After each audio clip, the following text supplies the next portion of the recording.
Yo, Winners, Wibu Happiness, gimana nih kabar kalian? Ya, balik lagi sama gua Wibu yang bangga jadi Wibu ini di segmen Wibu Spoiler. Ya, kayaknya sih Wibu Spoiler ya, karena ya gue bakal nge-spoilerin kalian soal Negiki no Bore lagi sesuai requestan dan janji gua gitu kan, yang mau ngebahas soal proses berdirinya clan First Step dan perjalanan clan First Step sampai bisa jadi clan terkuat. Lebih tepatnya sih jadi salah satu clan terkuat di kerajaan. Tapi perlu gue ingatkan, yang gue bahas kali ini berdasarkan novelnya, bukan manga, apalagi animenya. Ingat ya, berdasarkan novelnya. Nah, clan First Step itu berdiri sekitar 4-5 tahun yang lalu lah, sebelum timeline utama. Ya, kira-kira waktu umurnya Cry 16 tahunan.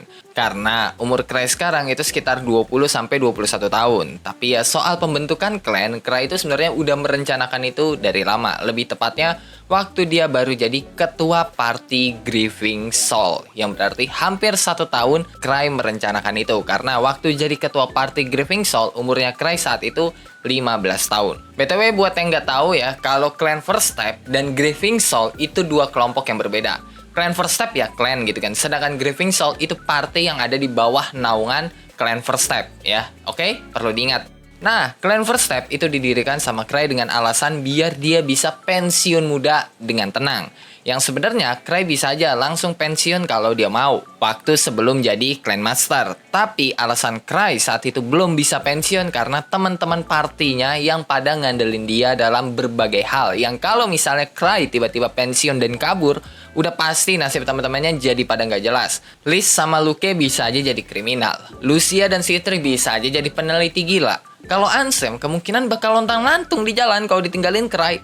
Apalagi Cry yakin banget nggak bakal ada yang bisa ngendaliin teman-temannya itu gitu loh, yang udah pada jadi monster kalau tiba-tiba Cry pensiun. Ditambah teman-teman party Cry juga nggak ada yang pinter bersosial gitu loh. Yang kalau lu sadar sebenarnya teman-teman party Cry itu pada nggak bagus gitu loh dalam bersosial pada awalnya ya. Dan sejauh ini yang kemampuan bersosialnya itu meningkat ya Ansem doang, yang lain mah boro-boro. Liz sama Luke suka bikin onar ya kan, si Tri psikopat, dan Lucia Hikikimori suka ngurung diri buat penelitian sihirnya.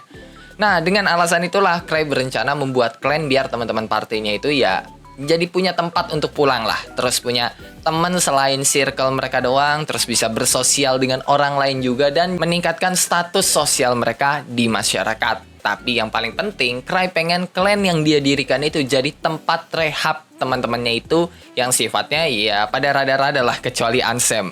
Dan ketika itu semua tercapai, maka ya Cry bisa pensiun dengan tenang, yang artinya ya teman-temannya itu udah pada bisa dikontrol lah.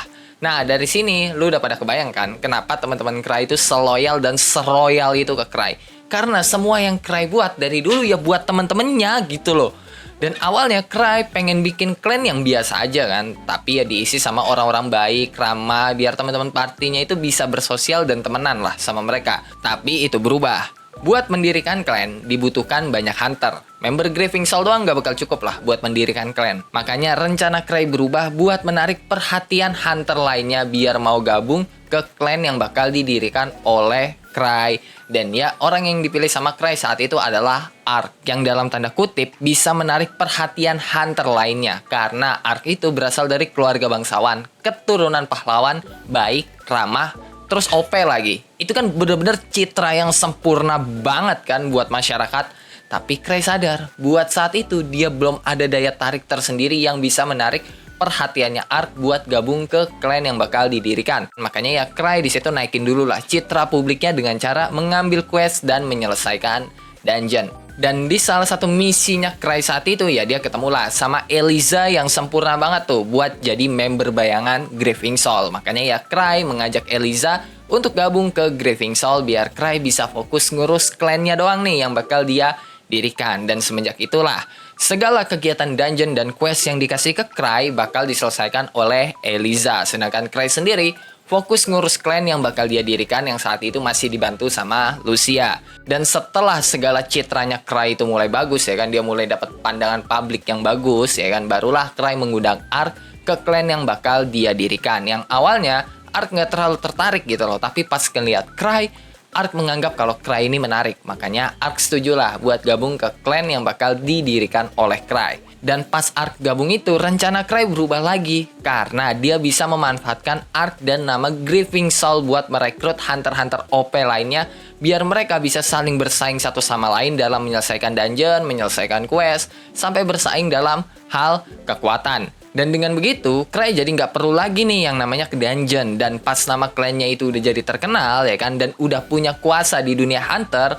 Cry yakin para member klannya itu bakal bersaing juga buat merebut jabatan Clan Master yang dipegang oleh Cry. Karena nggak mungkin ada orang yang nggak pengen jabatan Clan Master dari klan yang punya kuasa gitu loh. Dan Cry bisa pensiun dini. Ya, rencana Cry begitu. Makanya ya dia nyari beberapa orang-orang OP yang dari situlah baru Cry, Ark, Zeven, Lapis, dan Touka ya kan, yang dimana mereka semua adalah ketua party dari party-party terkenal ya kan, mendirikan suatu clan. Dan ya di situ semua orang pada setuju lah sama nama yang dikasih oleh Cry, yaitu Clan First Step. Cry mikirnya nama Clan First Step dia ambil dari langkah awalnya Cry sendiri untuk pensiun. Tapi hunter lainnya mulai dari Ark, Seven, Touka, Lapis itu mereka semua pada mikir, iya kalau nama Clan First Step diambil sama Cry buat menjadi pacuan gitu loh. Kalau ini langkah awal kita nih untuk menjadi hunter-hunter terkuat. Dan karena pencetusnya adalah Cry ya, yang saat itu yang apa ya, membuat ide untuk ayo kita buat clan gitu. Makanya ya Cry ditunjuklah sebagai Clan Master. Nah, selama proses Cry mendirikan Clan First Step itu, Tino tuh udah jadi muridnya Lis tuh. Makanya ya pas Clan First Step berdiri, ya Tino jadi salah satu member awal Clan First Step. Dan setelah Clan First Step itu berdiri, Cry di situ kerjanya serius banget tuh. Lu nggak bakal bayangin lah, Cry bisa kerja seserius itu. Tapi dia malah capek sendiri dan sadar, aduh kayaknya gue butuh wakil dan asisten nih. Karena pas awal berdirinya Clan, hampir semua kerjaan gitu loh di-handle sama Cry. Nah, pas itulah baru Cry ketemu sama Eva, yang saat itu Eva masih bekerja di perusahaan Wells, salah satu perusahaan terbesar di kerajaan. Dan pas itu, Eva cuma resepsionis biasa, nggak punya jabatan sama sekali saat itu. Tapi Cry itu udah tertarik gitu loh di situ ke Eva. Pertama, karena kecantikannya Eva. Ini Cry sendiri yang ngomong ya. Bahkan pas pertama kali ketemu aja, Cry sampai gugup banget gitu loh waktu ngomong sama Eva. Dan kedua, karena Cry merasa kalau Eva cocok jadi asistennya. Padahal ya pas itu Eva cuma resepsionis biasa doang gitu loh. Tapi Cry ya langsung nebak aja, keahlian Eva tuh kayaknya ada di tempat lain deh.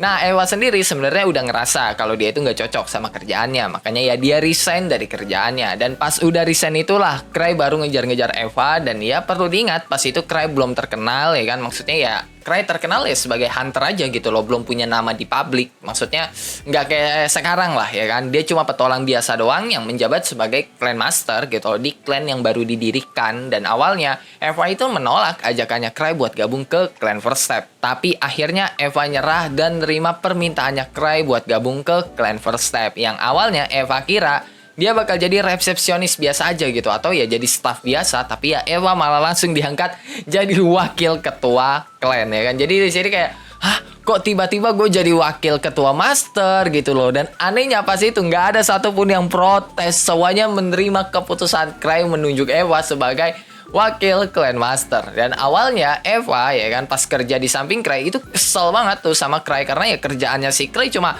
ngurusin artefak udah gitu-gitu doang gitu loh. Tapi ya setelah ada suatu insiden dan Eva tahu juga masa lalunya Cry itu seperti apa, barulah Eva mulai bisa memahami Cry. Walaupun ya ada beberapa masa lalu Cry yang bercampur sama kesalahpahaman juga sih. Cuma yang jelas Eva tahu kalau dulu itu ya Cry pekerja keras, tapi ya sekarang udah capek aja buat kerja.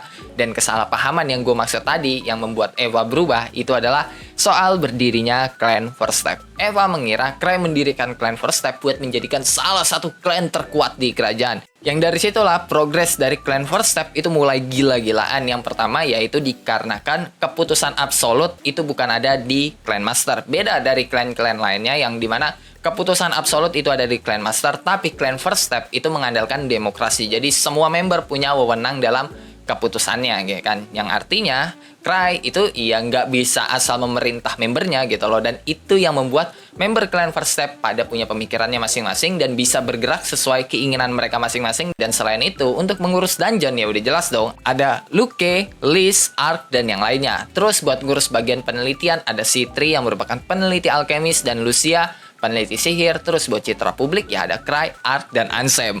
Dan buat bagian koneksi ada Eva. Lu kata koneksi Clan First Step itu dari siapa? Dari Eva, cowok ya. Clan First Step itu punya koneksi kemana aja. Yang itu semua dibangun sama Eva, dan ya dikatakan koneksi yang dimiliki Clan First Step itu terlalu gila dan terlalu rumit untuk dipahami. Makanya pas member Clan First Step dapat masalah, mau itu yang berkaitan sama hukum atau tidak, kalau Cry udah turun tangan, ya udah itu masalah langsung dianggap clear. Dah, selesai.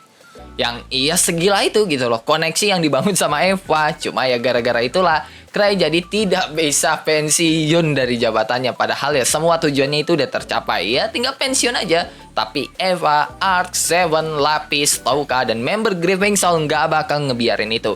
Karena mereka semua punya pemikiran yang sama. Kalau Cry nggak ada, ya udah nggak ada artinya lagi gue di Clan First Step. Dan oke lah, cukup sampai di sini untuk pembahasan Clan First Step kali ini lah. Kalau misalnya gue ada kurang, ada kesalahan, coba tulis di kolom komen. Karena ya ini berdasarkan pemahaman gue ya setelah baca web novel dari Nageki no Bore ya, yang ya bisa lu baca sendiri lah di Shosetu. Dan seperti biasa, sebelum mengakhiri video ini, gue mau bacain beberapa orang yang telah donate di Saweria gue. Pertama ada dari Randy. Lanjut lagi bang, udah nggak sabar nih. Oke ya, nanti bakal gue lanjut kemungkinan hari Kamis ya, gue bakal update soal Nageki no Bore Kamis atau Jumat lah ya, di antara 2 hari itu. Dan karena banyak yang minta gue buat panjangin, jadi kemungkinan bakal gue panjangin dari video-video kemarin ya soal pembahasan Nageki no Bore, atau lebih tepatnya rangkuman dari Nageki no Bore itu. Makanya ya gue butuh waktu agak lama lah untuk membuat videonya. Terus kedua ada dari Nasnop. Lanjut lagi bang, konten bahas LN-nya. LN apa nih? Ada 2 nih yang gue bahas ya, bukan LN sih. Yang satu LN yaitu Mobuseka, dan yang satu lagi WN yaitu Nageki no Bore. Jadi yang mana nih yang lu maksud, Nageki no Bore atau Mobuseka nih? Ketiga ada dari Netolius Anak Hilang. Orang nyasar ini, nitip lanjutin Tsukimichi dan pembahasan Orewa Seikan Koka no Oreaku. Ya, kalau Oreaku emang gue udah berencana untuk membahasnya, tapi nanti nunggu animenya rilis ya. Yang kalau nggak salah di tahun depan kan animenya rilis Oreaku, yang nanti bakal gue bahas.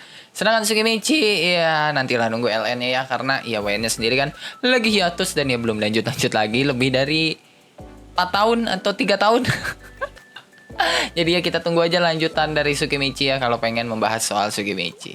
Ketiga ada dari Naofumi. Bang, coba bahas cerita original tentang isekai, tapi basic dunianya berdasarkan game ROXO, Ragnarok Online ini ya, yang X Generation lah, yang baru lah, yang di HP kan, dengan kelas novice kayak Overlord.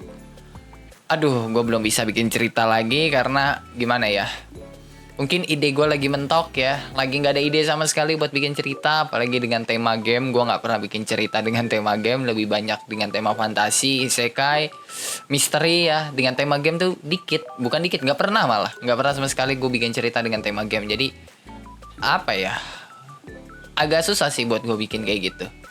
Dan terakhir ada dari Cry Andre. Waduh, dari Cry-nya sendiri nih gimana ya, yang minta lanjut terus bahas Nageki no Bore. Aduh. Ya nanti bakal gue lanjut seperti yang gue bilang, antara hari Kamis atau ya hari Jumat lah gue bakal lanjut, karena ya pembahasannya bakal cukup panjang ya. Makanya gue butuh waktu cukup lama juga untuk ya membuat rangkumannya itu. Karena ya memenuhi ekspektasi kalian yang minta dipanjangin kan. Aduh.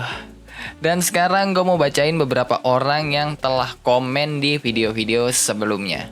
Pertama ada dari Dimas Tiar. Nageki itu jalan ceritanya unik, ngap. Komedinya ada, fake-nya juga ada, grafisnya bagus, makanya banyak yang suka. Ya gue akuin sih, emang jalan ceritanya bisa dibilang agak unik ya kan. Terus komedinya banyak banget malah ya. Fake-nya juga bisa dibilang banyak, tapi ya bukan Cry yang gelut, melainkan orang-orang di sekitarnya Cry. Dan ya kalau anime bisa dibilang grafis sih bagus ya. Sejauh ini CGI yang dipakai ya palingan buat itu tuh Golem Akasa ya. Selebih itu kayak gue nggak ngeliat CGI yang terlalu gimana-gimana sih. Walaupun ya sebenarnya ada beberapa lagi CGI, cuma CGI yang agak mengganggu mata sebenarnya Golem Akasa. Sisanya sih ya nggak ada. Kedua ada dari Rahmat Cheater. Jahat kali pas Cry bilang semoga Tino menggunakan mereka sebagai perisai. Ya gimana ya, itulah Cry gitu ya. Bisa dibilang Cry itu MC yang realistis gitu loh. Ketika apa ya, keadaannya tidak urgent dia bakal peduli dengan semua orang, tapi ketika keadaannya benar-benar urgent dia bakal mentingin dirinya sendiri dan orang-orang di sekitarnya. Maksudnya orang-orang yang dekat sama dia. Udah, sesimpel itu sebenarnya pikiran Kera itu. Ketiga ada dari Rian Ryuichi. Gas terus bang, semangat terus buat bikin videonya. Yo, thank you Rian Ryuichi ya sudah mendukung saya untuk membahas rangkuman dari novel Nageki no Borei. Dan terakhir ada dari Silent Zero. Lanjut bang, seru dengerin ini sambil nyuci. Aduh, kayaknya cerita gue banyak dipakai sambil buat kegiatan lain. Ada yang sambil grinding game ya kan, ada yang sambil nyetir, ada yang sambil nyuci ini. Aduh, ada yang sambil belajar kayaknya. Emang storytelling sebagus itu ya sampai bisa menemani hari-hari kalian gitu. Aduh, gue mempertanyakan itu sih sebenarnya. Dan ya itu aja buat beberapa komen dari video-video sebelumnya. Yang kalau lu juga punya pertanyaan, pendapat, saran, requestan atau bacotan-bacotan gak penting lalu pada lu bisa taruh lah di dalam kolom komentar. Kalau lu suka sama video ini, lu bisa tekan tombol like. Kalau lu nggak suka, lu juga boleh dislike. Gue nggak maksa lu kocok buat tekan tombol like. Dan jangan lupa buat ngopi hari ini. Sampai jumpa di video selanjutnya ya. Bye-bye.